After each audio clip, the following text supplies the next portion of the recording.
एक किसान था जो बहुत मेहनती था। वो अपने खेतों में पूरे जी जान से काम करता था। उसे अपनी मेहनत का फल भी मिलता था। हर बार उसकी फसल दूसरे किसानों से बेहतर होती थी। किसान के 3 पुत्र थे, लेकिन किसान ने कभी भी अपने पुत्रों से खेत का काम नहीं करवाया था।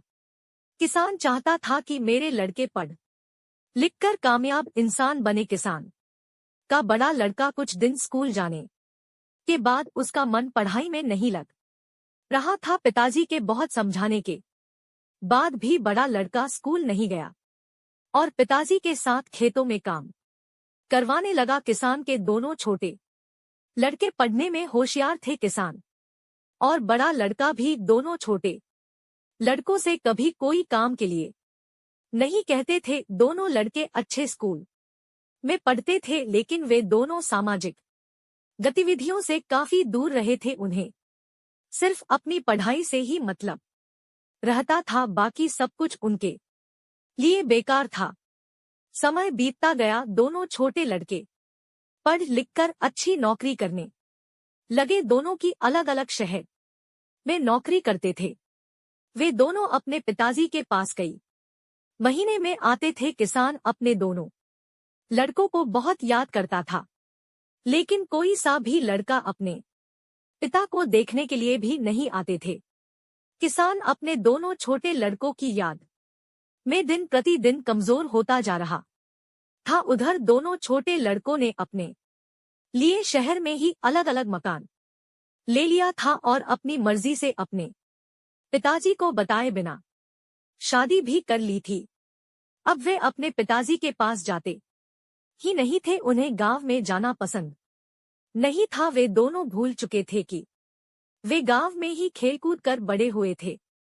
किसान का बड़ा लड़का अपने पिताजी की बहुत सेवा करता था। वह पढ़ा लिखा नहीं था, लेकिन अपने कर्तव्यों को बखूबी जानता था। उसने अपने भाई के लिए कभी कुछ गलत नहीं कहा। कुछ दिनों के बाद किसान की मृत्यु हो जाती है, लेकिन मृत्यु से पहले वह अपने पुत्रों के लिए एक वसीयत के नाम पर 3 पत्र छोड़ जाता है। कहता था कि ये पत्र तीनों लड़कों के एक साथ दिए जाएं। यह खबर किसान के दोनों छोटे लड़कों तक भी पहुंच गई। अब दोनों लड़के अपने पिता की संपत्ति के लिए गांव में आ जाते हैं और अपने पत्र लेने की मांग करते हैं। उनके पत्र भी उनके बड़े भाई के पास सुरक्षित रखे थे। वे दोनों अपने बड़े भाई के पास अपने पत्र लेने जाते हैं, जिन्हें वह पत्र दे देता है। अब दोनों ये जानने के लिए कि पिताजी उनके लिए क्या देकर